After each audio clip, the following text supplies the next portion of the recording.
أعوذ بالله من الشيطان الرجيم. بسم الله الرحمن الرحيم.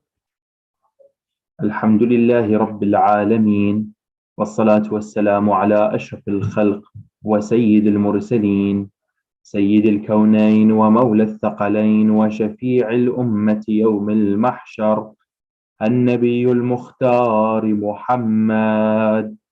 اللهم صل على محمد وآل محمد وعجل والعافية، وعلى أهل بيته الطيبين الطاهرين المظلومين. إنا لله وإنا إليه راجعون. وسيعلم الذين ظلموا آل بيت محمد أي منقلب سينقلبون، والعاقبة للمتقين. السلام عليكم ورحمة الله وبركاته, dear brothers and sisters, مؤمنين ومؤمنات. I send my condolences first and foremost to our Imam, صاحب العصر والزمان, and the Ummah al-Islamiyya, and to you all on the day of the istishhad of Sayyidina wa Mawlana, our seventh Imam, Bab al-Hawa'ij, Musa ibn Ja'far al-Kadhim, salawatullahi wa salamuhu alayhi, Asad Baghdad, Ruhi lahu al-Fida. This Imam who is now being visited by over 7 million pilgrims today, on the day of 25th of Rajab, where he was imprisoned for a large portion of his life. Some riwayat say he was 14 years of imprisonment in his life. Inshallah, we ask Allah subhanahu wa ta'ala to be among the people who avenge his imprisonment and his oppression under the banner of his grandson, Imam Sahib al-Asr al-Zaman, Ajjal Allah ta'ala farajahu al-Sharif. And inshallah, for us to be from the people who was able to go and ask at Bab al-Hawa'ij, that holy shrine in Kadhimiyya, that beautiful shrine, the one behind me now, beautiful two golden domes of Bab al-Hawa'ij, and Bab al-Murad, the door of needs and the door of wants, Imam al-Jawad, Imam al-Kadhim alayhi salam. Inshallah, we will start with a short recitation of Quran before we start with our majlis of Shahadat. With a lot of salawat ala Muhammad wa ali Muhammad. Allahumma salli ala Muhammad wa ali Muhammad wa ajjal farajah. أعوذ بالله من الشيطان الرجيم. بسم الله الرحمن الرحيم.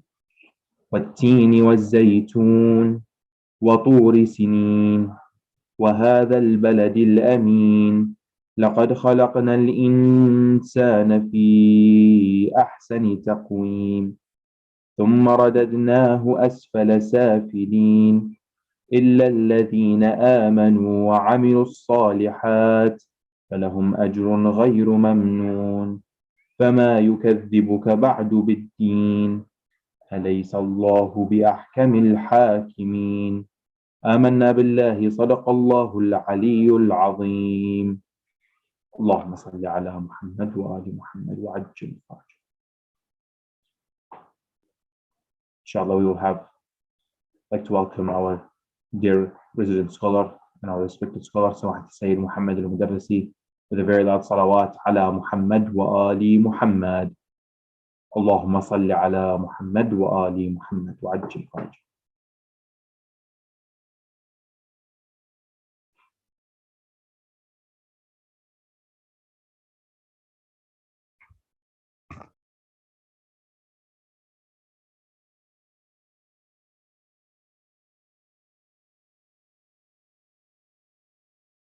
يا رسول الله صلى الله عليك وعلى آل بيتك المظلومين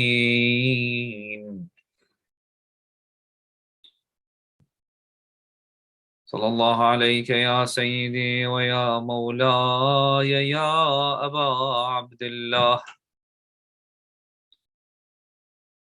يا ليتنا ثم يا ليتنا كنا معكم سادتي فنفوز والله فوزا عظيما.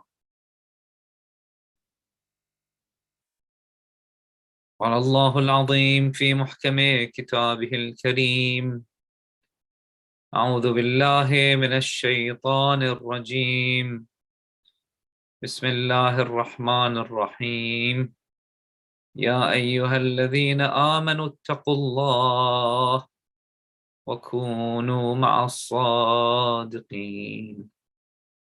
آمنا بالله صدق الله العلي العظيم. My condolences to all mu'mineen and mu'minat. And before that, it goes to our master, our Imam of our time, صاحب العصر والزمان.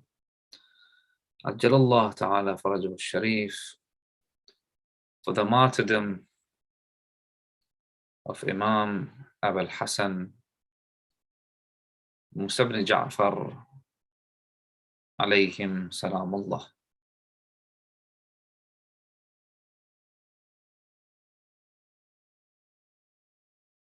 The Shia in general, they have some Imams that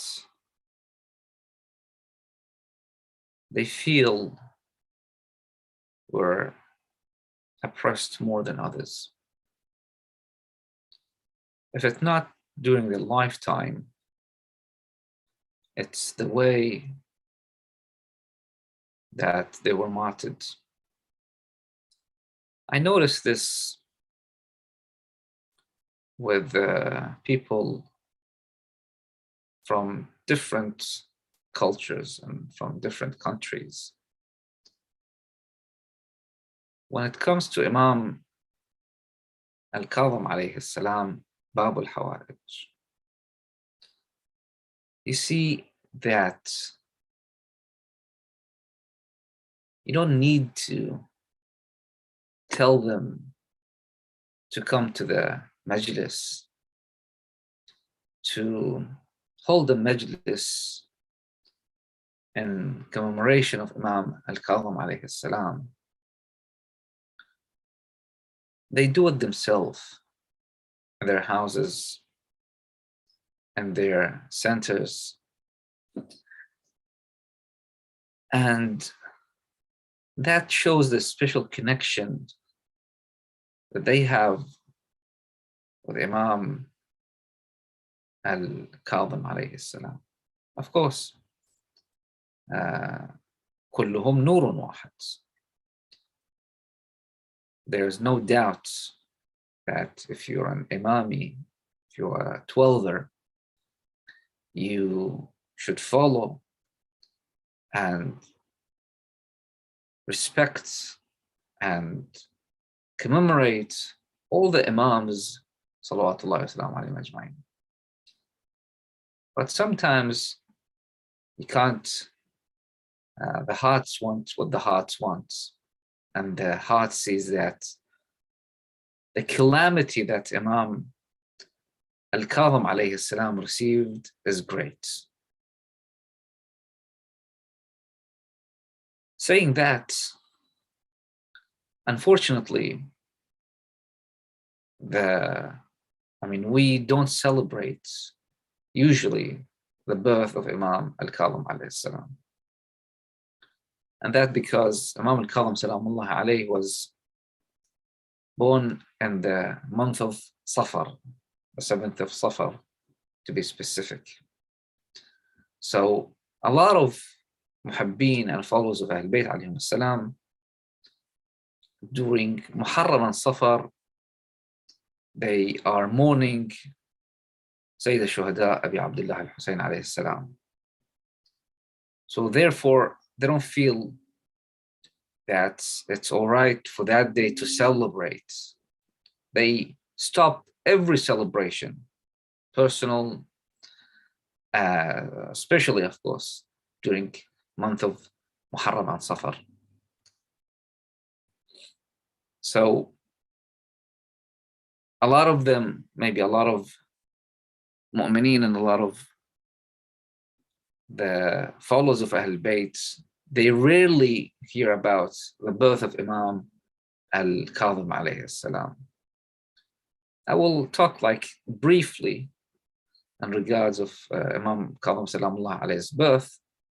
Imam Salamullah alayhi was born in the place called Al-Abwa. Al-Abwa is 200 kilometers north of Mecca al-Mukarramah and 170 kilometers almost to the south of Al-Madinah al-Munawwar. So it's between Mecca and Medina. And the grave of Sayyidah Amina is located there as well. Imam al-Kadhim Salamullah alayhi was born at that place. Most of the Imams, of course, for exception of Imam for Rasulullah sallallahu alayhi wa sallam, of course, and Amir al-Mu'mineen al-Fatimat al-Zahra in Mecca, and the rest, except for, of course, our Imam of our time, salawatullahi wa salamuhu alayhi, and ajjalallah ta'ala farajah al-sharif in Surah Man Ra'a. But the rest is either in Medina or around Medina, except for Imam Al-Kadhim alayhi salam. And his mother, of course, was the lady, the pious, the great lady, that called Hamidah al-Barbariyah, and they called her Hamidah al-Musaffat, the pure. And she is buried in Mashrabat Ibrahim in Al-Madinah. And of course, Sayyidah Tuktam and Najma Khatum, the same woman, the mother of Imam Al-Rida Salamullah alayhi, also is buried there.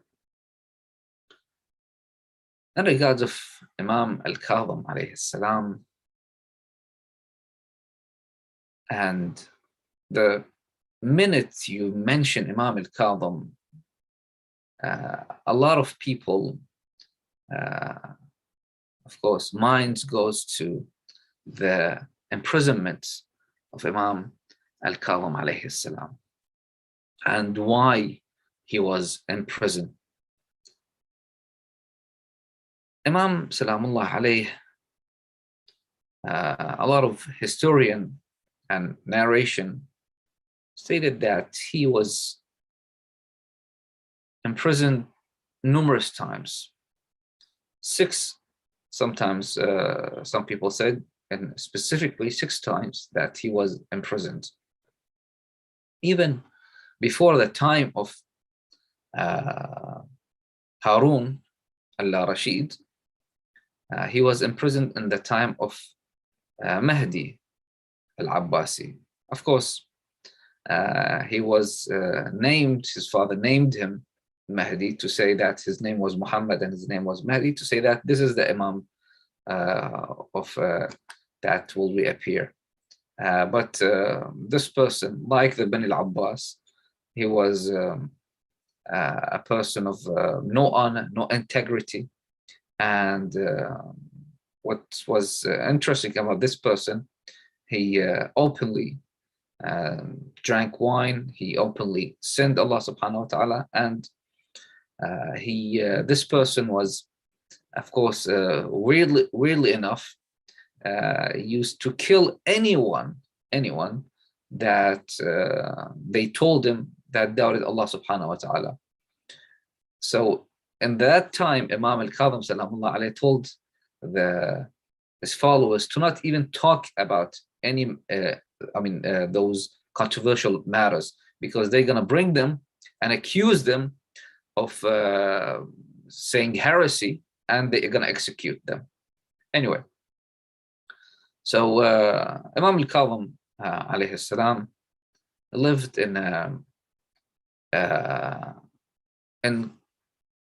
very hard environments.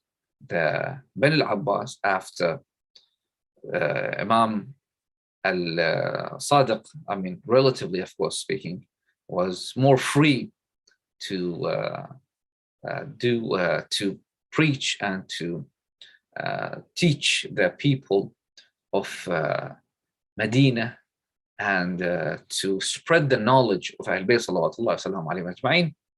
When they after their conflict settled, they started to oppress Ahl Bayt salawatullah salam alayhim ajma'in even more. And in the time of Imam, of course, Imam Al-Khalim alayhi salam, the second biggest calamity Ahl Bayt received in terms of how they were slaughtered. And that was, of course, that is the narration from Imam Al-Jawad alayhi salam after the incident, after the day of Ashura and Karbala. This was the second brutal calamity and the way that Ahl Bayt salawatullah salam alayhim ajma'in were slaughtered. So it was Hadithatu Fakh, a place called Fakh is just 4 kilometers north of Masjid Al-Haram in Mecca Al-Mukarramah, that Al-Husayn ibn Ali ibn Al-Hasan ibn Abi Talib alayhi salam was killed there. And his mother was incidentally named Zainab as well. And Imam Al-Khalim salamullah alayhi, of course, said one of the few revolutions that Ahl Bayt alayhim salam agreed and allowed. So what happened is, of course, they were slaughtered in Mecca al-Mukarramah, and their head was taken to Al-Hadi al-Abbasi and marched around. So it was very similar to what happened to Abi Abdullah al-Husayn salamullah alayhi.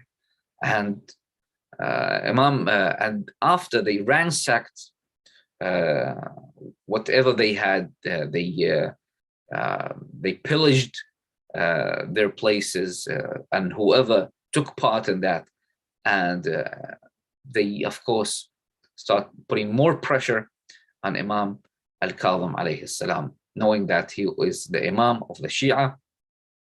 And of course Imam Al-Khalim salam alayhi used to cry for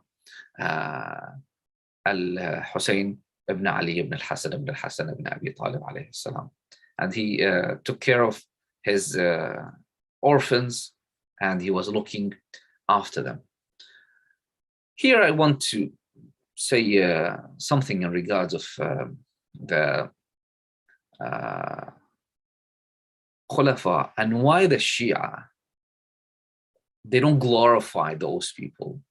You see, some other school of thoughts, and I've seen these kind of debates going around like on the internet, and people are debating this.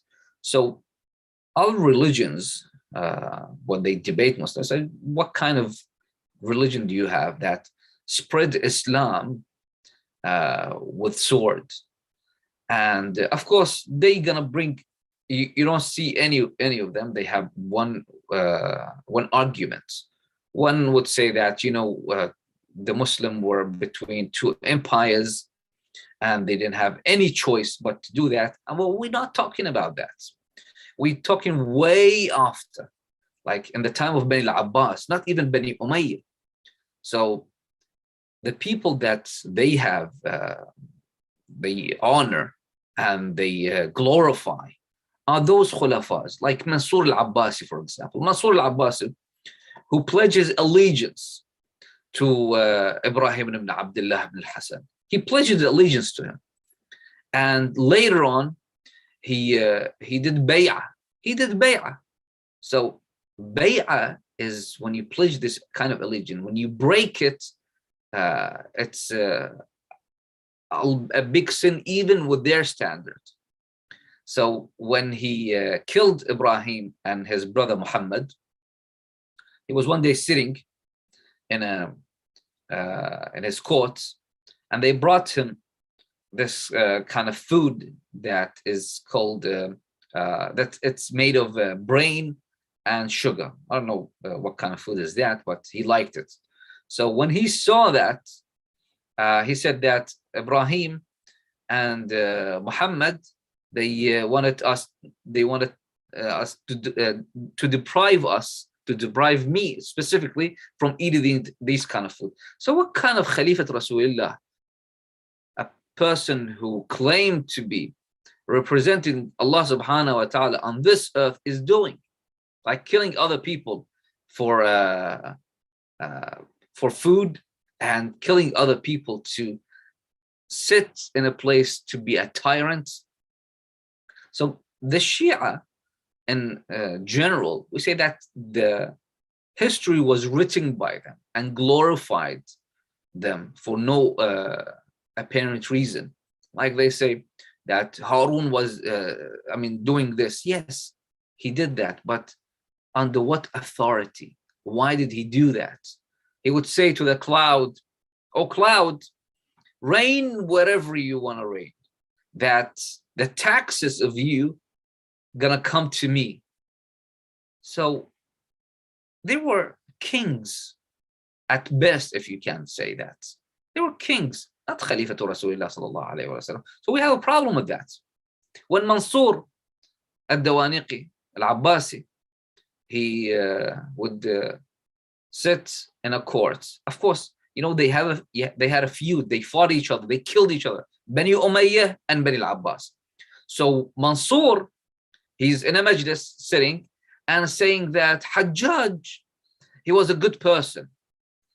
Hajjaj was a person that he gave a good advice to Bani al-Marwan, of course, from because Bani Umayyah, the branch of Abu Sufyan, they were extinct. So Bani al-Marwan came. So he said he gave a good advice. He was a good advisory to Bani al-Marwan.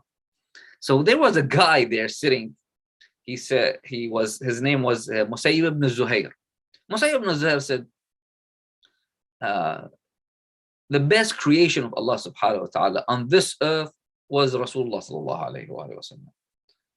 And you told us to kill his lineage, and we did, like Al-Hajjaj. So why Al-Hajjaj is better than us?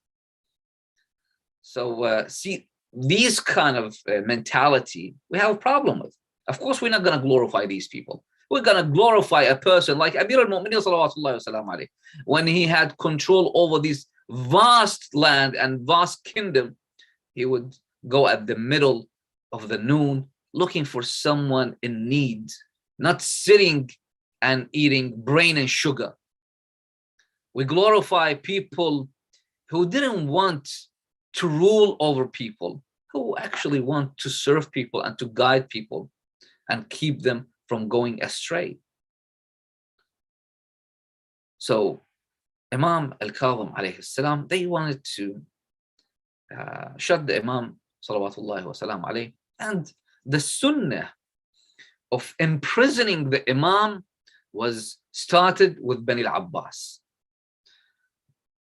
When after that, they did that with Imam of course, exiling Imam al-Rida alayhi salam to Maru, to Tus, Mashhad today, and exiling Imam al-Hadi and Imam al-Hasan alayhim salam to Surra Mar'a, to Samarra, and exiling Imam al-Jawad salamullahi alayhi. So man sanna sunnatan sayyi'ah فعليه وزرها ووزر من عمل بها. They started the sunnah of exiling and imprisoning the imams. They said there's different reasons in regards of why Harun did what he did in regard imprisoning the imam. But one of them, they said, when he wanted to go to Hajj, he went to the shrine of Rasulullah sallallahu alayhi wa sallam and stood in the front of the shrine of Rasulullah sallallahu alayhi wa sallam and said, Assalamu alayka ya Rasulullah, Assalamu alayka ibn al-Am. O peace be upon you, O the Prophet of Allah, O the peace be upon you, O cousin. Imam Salamullah alayhi came, Imam Al-Khalim alayhi salam, and he stood in front of the shrine of Rasulullah and said, Assalamu alayka ya Rasulullah, Assalamu alayka ya Abatah, O father. So this made him to be pissed And Imam Salamullah alayhi wanted to clarify these things. Bani Umayyah, what Bani Umayyah did, they start this rumor in Sham and Levites that there's no relative to Rasulullah but Muawiyah alayhi la'an. Imagine this. So Imam Salamullah alayhi stopped them. They said, we are the lineage of the uncle of Rasulullah sallallahu alayhi wa sallam. Imam Salamullah alayhi said that we are the lineage of Rasulullah himself sallallahu alayhi wa alihi wa sallam. And of course, there is different reasons as well. There was a person that he went to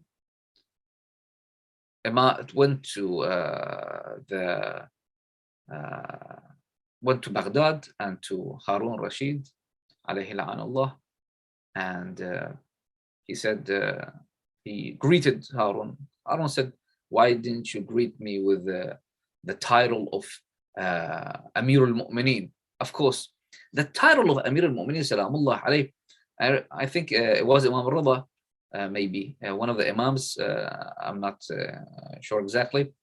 One of the people came and told him, Assalamu alaykum ya Amir al-Mu'mineen. If there's anyone deserving, it's the lineage of Rasulullah sallallahu alayhi wa sallam, it's the Imams, it's the people who are divine. So, of course, with the isma that Allah subhanahu wa ta'ala gave them, Imam says, no, that title is specifically just for Ali ibn Abi Talib alayhi salam. So even the Imams cannot be named Amir al-Mu'mineen. So then he said to him that there's two Khalifas, and for both they bring money from the world. He said, who the other one? He said, Musa al-Kadhim. So Harun, he went and stood in front of the shrine of Rasulullah sallallahu alaihi wasallam. He said, my apology, O Rasulullah. I want to imprison Musa ibn Ja'far because he want to put division in the Muslim and spill their bloods. So my apologies for imprisoning him. I mean, see the way they want to con people. That, I asked Rasulullah for this permission. And okay, did he give you? And why you apologize if you are doing something bad, right? So yourself, you are doing something terrible. So what they did is they took the Imam first and they sent the Imam Salamullah alayh to the prison of Isa ibn Ja'far ibn Mansur al-Dawaniqi in the city of Basra. Imam Salamullah alayh, he was in that prison for almost a year. But apparently Isa ibn Ja'far, he was wise enough to do any harm to the Imam Salamullah alayh. He even allowed some of the people to visit the Imam alayhi salam, and some of them even narrated, I think was Yasin al-Zayyati, if I'm not mistaken. He even narrated, and some of them, they wrote narration from the Imam Salamullah alayhi. So he allowed visitation to Imam. It wasn't a prison that they would torture the Imam, of course. It wasn't a prison that they wanted to make sure that Imam Salamullah alayhi was comfortable there. So after a year, Harun sent a letter to Isa ibn Ja'far telling him to get rid of the Imam. Imam wasn't in the prison doing anything but ibadah. And he thanked Allah subhanahu wa ta'ala that he said, Allahumma innaka ta'lam inni kuntu as'aluka an tufarrighani li'ibadatik. Allahumma waqad fa'alta waqad fa'alta falaka al-hamd. Allahu Akbar. That Imam Salamullah alayhi said, oh God, you know that I asked you to make my time free, make me free to worship you. And oh Allah, you did that, so thank you. Allahu Akbar. Imam Salamullah alayhim ajma'in, Of course, when he's with his family, he has responsibilities and all this to take care of his family, take care of the community, take care of the people. But still, their true love is to Allah subhanahu wa ta'ala. So when a person who love Allah as much as Imam, he sees the best time when he's free to worship Allah subhanahu wa ta'ala. So he thanks Allah subhanahu wa ta'ala when he sees that an opportunity, that the Imams see even that prison as an opportunity. Which brings me to this point that some people, they see that, salat, they do their salat, they do their ibadat mediocrely. They don't care much. They say, it's like it need to be done. So that's why when there's something like if they're sick in a hospital, and I noticed that with some people, they don't pray. Okay, you're in a bed in a hospital. Why don't you pray? You still can sit. You should pray while sitting. Salat need to be done in every position, in every way. I mean, if you are sick, if you even are drowning, to this extent, if you're drowning at salat time, you have to pray. Of course, the way that you need to do that is the way that you can, just by ima, as they put, like by sign. But even with these kind of situation, salat and ibadat will not fall from. It's all on to your responsibility. It's your duty toward Allah subhanahu wa ta'ala. وَمَا خَلَقْتُ الْجِنَّ وَالْإِنسَ إِلَّا لِيَعْبُدُونَ. So Isa ibn Ja'far, he wrote a letter to Harun saying that I haven't seen him, even I listened when he was praying, listen to what he used to say. Never heard him that he pray against you, on you or me. It always was for all Muslimin, all mu'mineen, for himself. And this person is always praying and he's always fasting.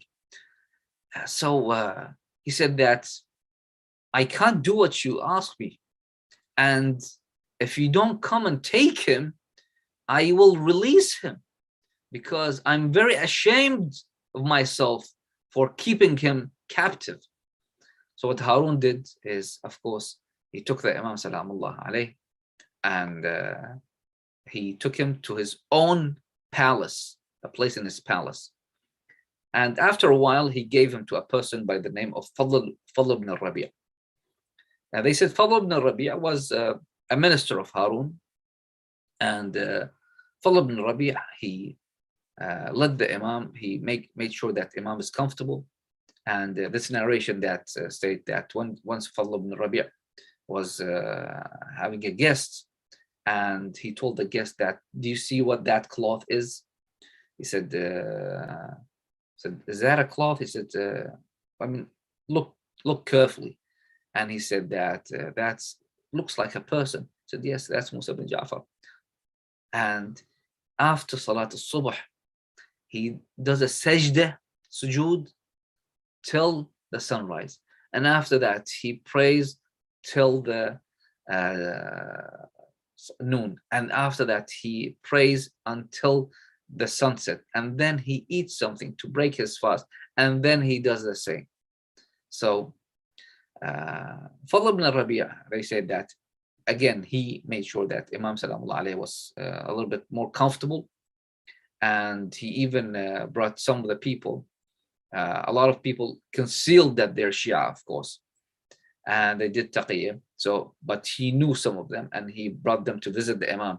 And even one of them said that, your Imam, I'm taking you to visit your Imam. He says, who is it? Said, don't play dumb with me. I know who is your Imam, and come and visit your Imam. So they would go there. After a while, again, because Harun was expanding his empire, and his capital was between Raqqa in Syria and Baghdad. So he heard about this again, that Imam Salamullah alayh have so much influence over people that he's turning even his captives, that even his prison guards are turning. That in one incident, that two scholars from other school of thought, they came and to sit down and listen from Musa ibn Ja'far, because a lot of people, I mean, until this day, other school of thought, they say that yes, it's not the imams that the Shia says, but he was the lineage of Rasulullah sallallahu alaihi wasallam, and he was a great scholar. They don't believe of his he's infallible, he's ma'soom. They don't believe that he's the seventh imam that appointed by Allah subhanahu wa ta'ala and was told by Rasulullah sallallahu alaihi wasallam. They don't believe all that, but they still believe that he was a great scholar. So they came to the Imam Salamullah alayh, and they were asking him, when the prison guard asked the Imam Salamullah alayh that, do you have any need? So imagine that no one could have treated Imam Salamullah alayh while he was in prison like Imam Salam badly, because Imam will turn them as well. So he asked the Imam Salamullah alayh, do you need anything for me to bring you tomorrow? Imam Salamullah alayh said no. And when he left, Imam Salamullah alayh said that he says that he wants to bring something for me tomorrow, and he will die tonight. His life will be over by tonight. So these two people said, like, we wanted to ask him about knowledge and this, and he's talking about the unseen, and like he's telling fortune now. Said, we will follow this person and see what happens. So they made someone sit outside the house of that god. All of a sudden, the middle of the night, there were women screaming that this person was passed away. So Imam Salamullah alayh, he sees those opportunities, even with that condition, even with being captive. They say that there's like Stockholm syndrome, right? Someone gets close to his captive, a person who actually kidnapped him and took him hostage. But for the Imam Salamullah alayh, it was the opposite. Imam Salamullah alayh, he captivate them with his personality, with his divine knowledge, with his light that he had in him. So with his akhlaq, so Imam Salamullah alayh would even turn them, even someone brutal like people of Baramika. Fadl ibn Rabi' was Arab. Baramika, because Harun had like two kind of Baramika. On one side were Persians, and he used the Arab as well. So he then took the Imam and put the Imam Salamullah alayhi with Fadl ibn Yahya al-Barmaki. So saying that, maybe because Fadl ibn Rabi' is Arab, so I will put him with a Persian, and with the people who hate the Imam and get close to me by hurting the Imam. And Fadl ibn Yahya, again, didn't do a lot different. That even Harun was so pissed that he treated Imam well, that he ordered Fadl ibn Yahya to be lashed 100 lashes, just because he treated Imam well. Imagine if they lash out on a person who treat Imam Salamullah alayhi well, how would they treat the Imam Salawatullah wasalam alayhi? La hawla wa la quwwata illa billah. And of course, during the life of Imam Salamullah alayhi, which was just 55 years, Imam Salamullah alayhi, they say he spent, some say like about 5 years in prison, some say more, but at least it's 5 years in the prison. So he was in his 50s, or at least like in his late 40s. For someone to be separated from his family, from his relatives, from his Shia, is of course this is something, a test as well for his family, but more for his Shia and followers. And the Shia, not being used to be separated with their Imam, they didn't just sit down and say, you know, we're separated now, we don't have a leader, so we will wait for him to come back and he will guide us again. And that the same thing that we are experiencing nowadays is the our Imam to be in occultation, and we are away from our Imam Salamullah alayhi, but still we have instructions to follow. We still need to call for our Imam. Maybe, and there was a lot of people who met the Imam Salamullah alayhi who were worthy enough to meet the Imam Salamullah alayhi. And for the Shia, it was their first test to see that their relation with their Imam Salamullah alayhi. So would they do everything to get to the Imam Salamullah alayhi, write letters to the Imam Salamullah alayhi, and for the Imam to, saying this, of course, there is a custom, some people who write letters to Imam Sahib al-Asr wa Zaman, Ajallah Ta'ala Faraj Sharif. I think everyone should do that from time to time. Write a letter to Imam Salamullah alayhi and put it, throw it in the a river or a sea, and have that relation with your Imam Salawatullahi wa salam alayhi. Always don't think that because Imam, you cannot see your Imam, he's not there, he's in occultation. And inshallah, one day at least during our lifetime, of course, inshallah, he will reappear and we can see him, inshallah. But again, it's if not, maybe if it's not the time of the dhuhr, maybe at least to meet the Imam Salawatullahi wa salam alayhi. And Imam Salamullah alayhi put clear instructions. Ahl Bayt Salawatullah Salam put clear instructions for the Shia.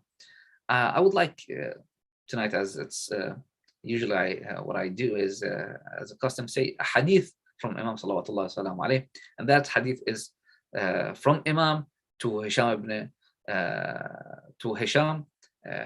ibn Abdul Malik, that Imam Salamullah alayhi, he told him. So Hisham al-Hakam, my apologies. Hisham ibn Abdul Malik was a ruler.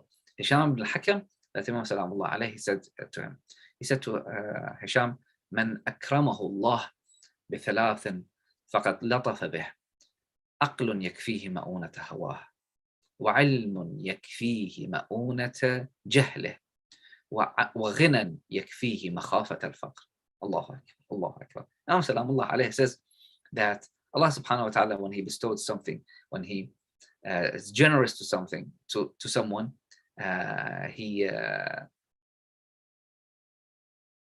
gives him three things, and that's a sign that that this person was received the generosity of Allah subhanahu wa ta'ala, of course, and the lutf of Allah subhanahu wa ta'ala. The first thing is aql, intellect. يكفيه مؤونة هواه. Allahu Akbar, very beautiful that it says the aql is the opposite of your desires. Your mind tells you not to follow your desires, to don't commit this sin, because a lot of times, a lot of sins, most of the sins are because of the desires. And aql is the opposite, is the hujjah on you in this life. And hereafter that, Allah subhanahu wa ta'ala says, I gave you aql. I distinguish between you and other creation and animals. So I give you that intellect to know, to differentiate between good and bad. So when you see something bad, your aql tells you. But sometimes there's people who follow their hawa and their desires so much that they forget and they leave their aql behind, which Allah subhanahu wa ta'ala, those people he describes as well, إنهم كالأنعام بل هم أضل سبيلا, they are worse than animals.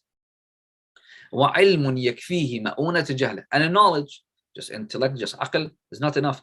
you need to acquire something. You would need to acquire knowledge, and knowledge that you acquire that help you in your life and help you with your ignorance. So, and knowledge again is one of the na'am and lutf of Allah subhanahu wa ta'ala upon his servant. وغنى يكفيه مخافة الفقر. Money and wealth that sustain him from being poor. So those three things, one is aql, the second one is knowledge, and the third one is the wealth and sustainability of your life and your family, inshallah. Imam Salamullah alayh was then transferred from those prisons to a prison of someone called Sindi ibn Shahik. Sindi ibn Shahik. He was a brutal man, a man that Harun specifically chosen to see his opponents and to see the Imam to be tortured and for the Imam to be in prison uncomfortably. So they made a prison, as I assume, because this prison was at the home or at the place of residence of Sindi ibn Shahid. So it's a tamura.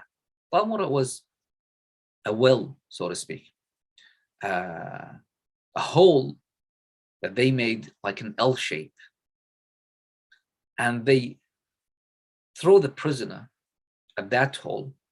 Of course, that is custom with maybe they call it dungeon as well.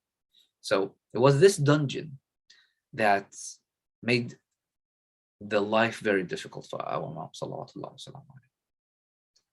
But even in that prison, Imam Salamullah alayh,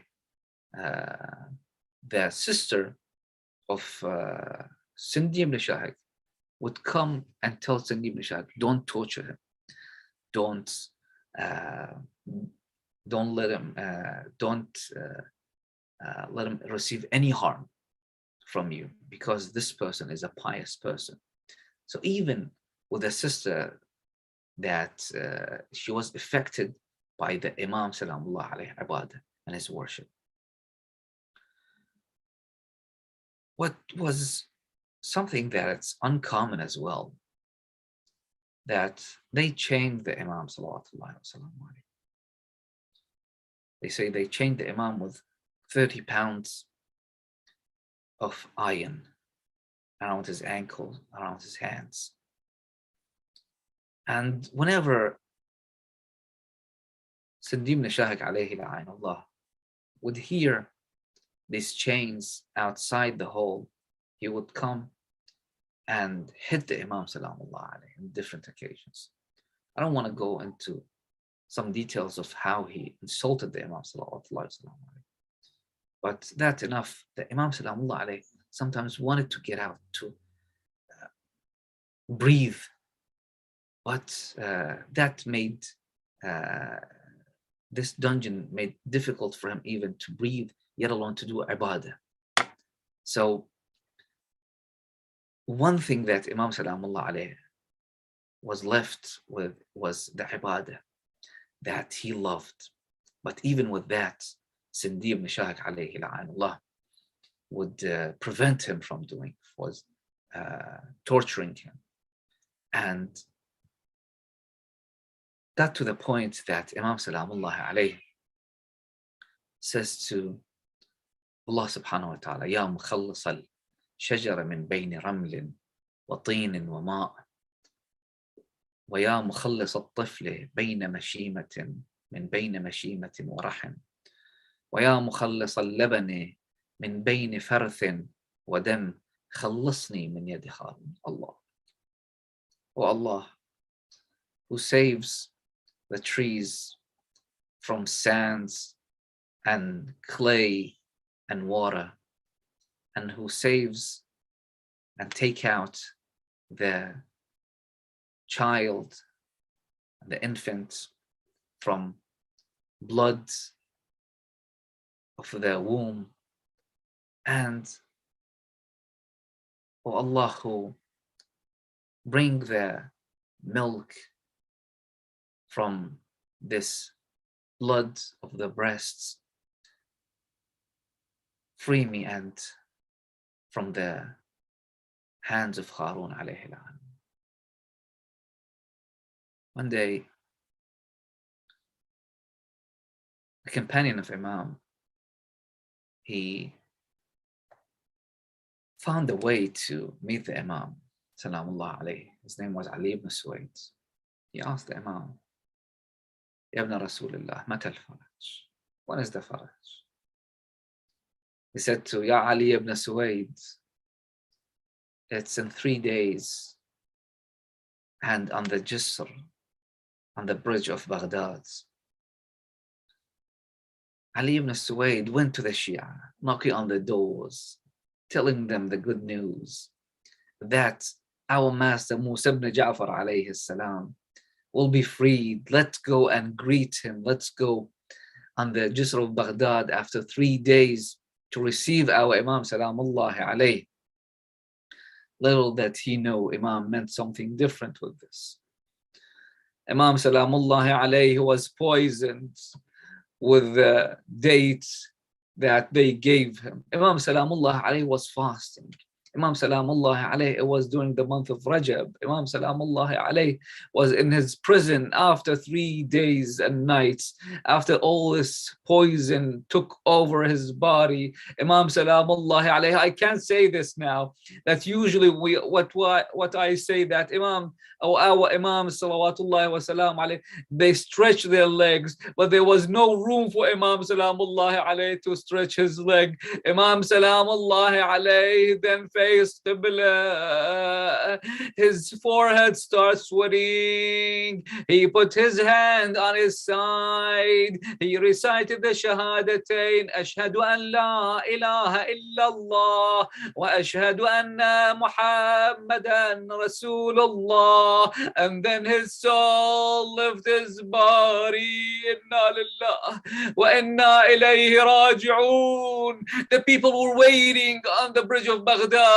All of a sudden they heard 4 people coming, 4 porters coming, carrying a janazah. They put the janazah on the bridge of Baghdad and start shouting, هذا إمام الرافضة من أراد أن ينظر إلى إمام الرافضة فهذا موسى بن جعفر مات حتف أنفه. This is the Imam of Rafida. This is the Imam of Shia that died. Ali ibn Suwaid came, so the Imam salamullahi alayhi still had his chain on him. He saw a Christian there, a Christian doctor. He told him, I ask you by the Messiah name, I ask you by Isa ibn Maryam names, come name and come to see what happened to this deceased one. He saw the Imam salamullah alayhi's hand, and he said, Ali ibn Suwaid, does this person has a relative here? He said, why do you ask of his relatives? He doesn't have anyone. He doesn't have his relatives here. All his relatives are in Medina or in different land. He said, why do you ask? He said, because this person was poisoned. Then Sulaiman ibn Ja'far, the uncle of Harun, he heard that. He sent people and he came down himself and he kicked those people who were surrounding the janazah from the people of Harun. And he said the people gather to do tashyi' of Imam. Man arada an يحضر جنازة الطيب ابن الطيب موسى بن جعفر فليحضر. The people of Baghdad came for the janazah, the tashyi' of Imam Musa ibn Ja'far alayhi salam.